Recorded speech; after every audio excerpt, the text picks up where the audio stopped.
Hello and welcome to a Smurpy video, and today we are looking at Transformers Earthrise War for Cybertron Trilogy by Hasbro Double Dealer.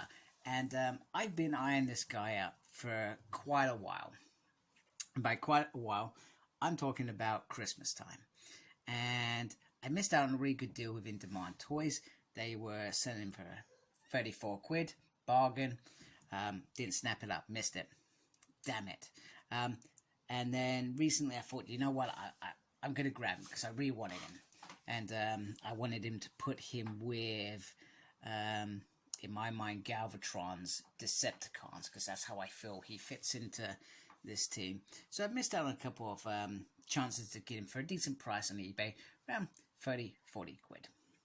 So I went into, and also In Demand Toys had him, but when I was there, I saw other more important things that I wanted.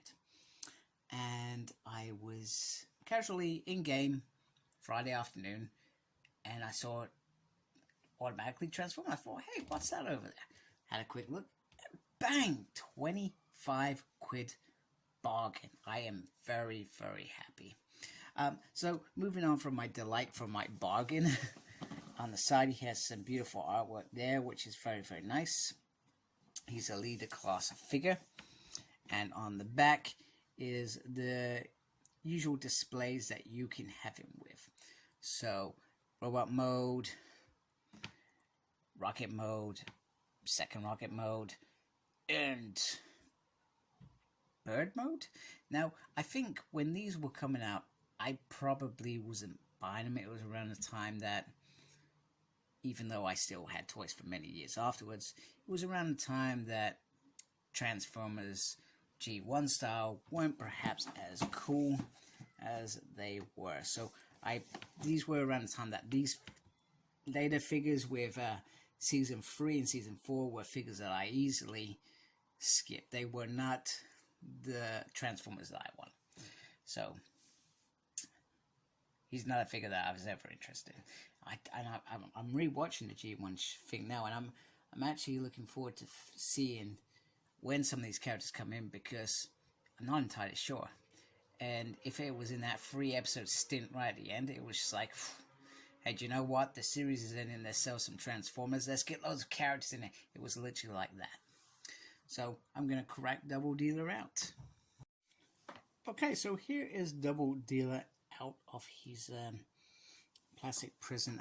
One thing is the gun. It's massive. And this is like a double jointed elbow thingy, so if you don't get it right, it's a floppy mess. But other than that, let me just take that off. Other than that, let's have a close look at him. Now, I'm sure you real hardcore G1 fans can tell me, why on earth has he got an Autobot sign? Is this 25 quid because somebody effed up somewhere? Please tell me in the comments below. Other than that, I don't care actually. Double Dealer makes sense that if he was a Decepticon, he's got Autobot things because he's doing double deals or whatever. But I always thought he was a Decepticon. But I could be wrong. Tell me if I'm wrong. That's a very, very nice head sculpt. I love the rockets in on top of his soldier. I like the soldier. So on the top of his soldier. Yeah.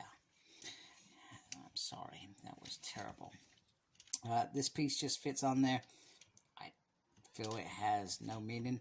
It also has a little baby gun as well, which is cool. I feel like the baby gun is something. Yeah, actually, that looks like a little handgun. That is pretty sweet. I like that. That works for me. I'm happy with the little baby gun. Get that big rocket gun that I do not like. I can go on the backpack or something. Oh, it actually does fit on the backpack. Backpack. Now, I guess the thing I was trying to... just kind of on the instruction tells you that this bit just slots here. But I feel like it's awful. I feel like, why they haven't made it so that it turns that way, I don't know. But yeah, it's got this really weird bit. See, it goes up, right? So I don't know. not really seeing anything there. Anyway, he's got this awful backpack. It's hideous. And I'm not a fan of the legs. The legs, I don't know why they've not made it so that the feet are this bit. It just seems a bit odd, but you do get a bit of weird flexibility with him, which is cool. Just be careful because he may drop. Sorry, I'm not even showing you that on camera. It's a bit weird. He's got these little bits that just pop on the side there. As always, the detail, very nice. The turquoise I like.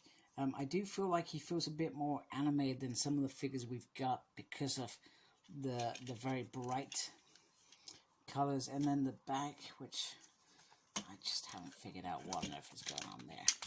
Just had a bit of, this bit pops down here like this, so maybe it's just a case that I haven't done it properly. That could be the case. Yeah, there we go. Right, that's how you do it. And then you can just stick the rocket on the back there. That I prefer. Prefer that a lot better. Right, finally figured out how this transformer works. You could put the rocket on the side if you wanted to, which I feel does work, but entirely up to you. I mean, the robot mode is very nice. I do like his heftiness, and he does feel quite scary, which is cool, because we want it to be scary. We want, I don't know, Autobots to be scared of him, I guess is the way. So what I'm going to do now, I am going to transform him into one of his modes. I'm not sure which one yet, but I will let you know as soon as it's transformed in 1, 2, 3. Hey folks, before I transform him, I figured out where the Decepticon logo is. This little section flips up here, and it's really cool. So he can be a double dealer because he can be an Autobot and a Decepticon. Mainly as a Decepticon. And this is where I'm keeping it because he is part of Galvatron's team. And I think he looks wicked. And I'm glad that they have added in that little gimmick. And it makes so much more sense now. Okay, so here is the bird mode. The transformation is not complicated.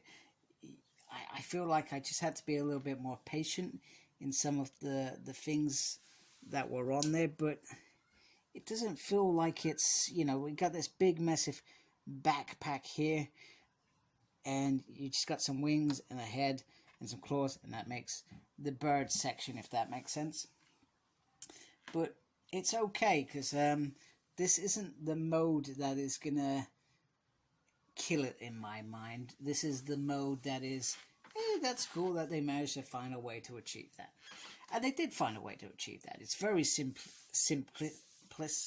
I cannot say the word, but they've achieved it. And it looks very nice. In terms of, they've given us a very nice head. There's some nice little teeth in there. The eye is, whoops.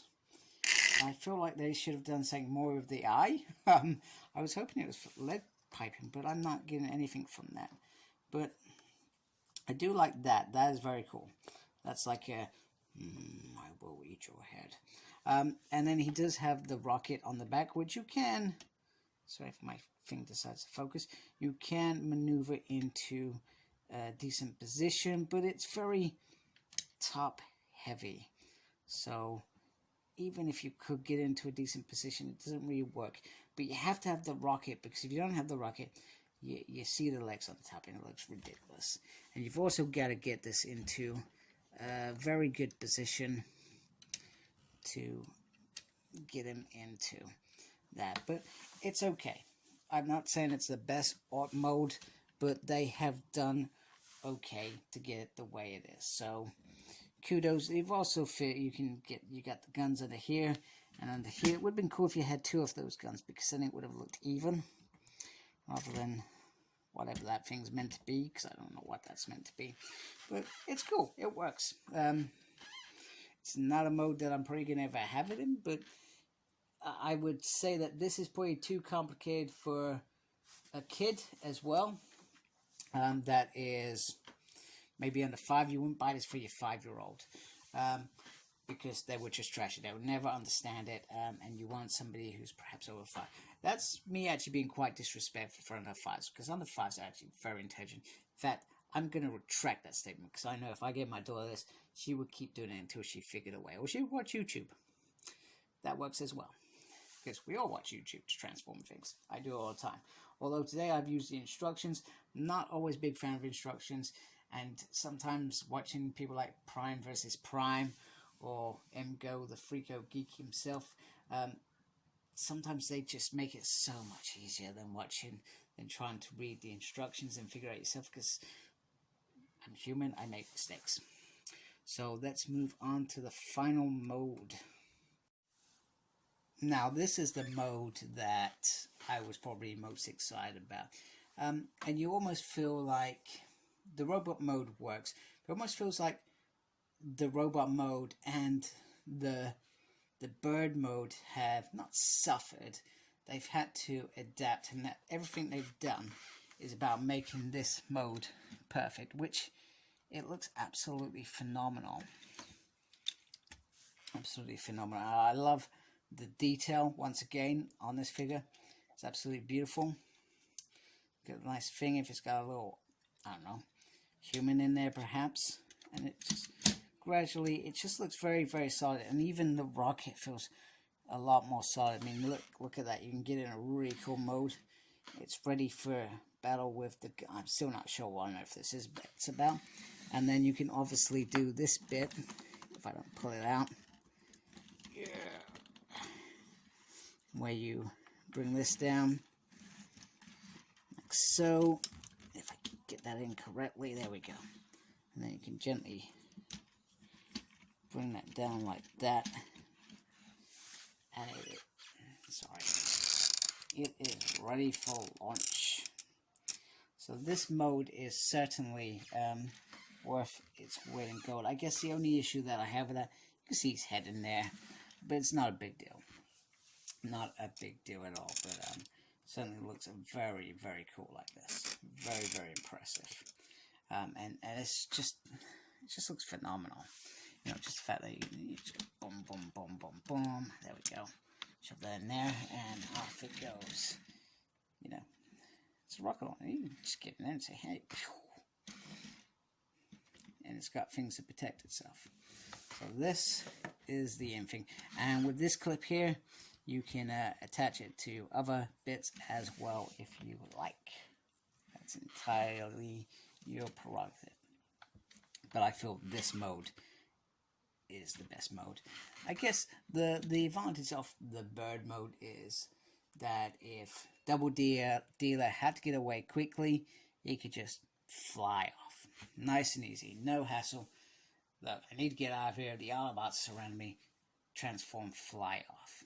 Because this limits it, and well, that's a very loud neighbor calling her cat. So let's move on to robot mode. And just to wrap it up, here is Double Dealer with some of the other Decepticons that I have declared they are Galvatron's minions. And Double Dealer, in terms of being a leader class, he isn't the tallest. He's quite bulky, but you know, I mean, you got Astrotrain at the back as well. It was like that. So these leader class figures that they're saying they're leader class figures, they're very hit and miss in terms of what is considered leader and what is not. But I feel like Hasbro are completely milking this line anyway. But if I get good quality bots, am I complaining? I certainly am not. So thank you for watching, and with 8 to go, I'd really appreciate you subscribe to my channel as I aim for target 1000, and also check out that target 1000 video where I am giving away a free pack Nimrod Marvel Legends set. And as always, embrace the geekiness. Take care. Goodbye. Please like, comment, and subscribe to my channel.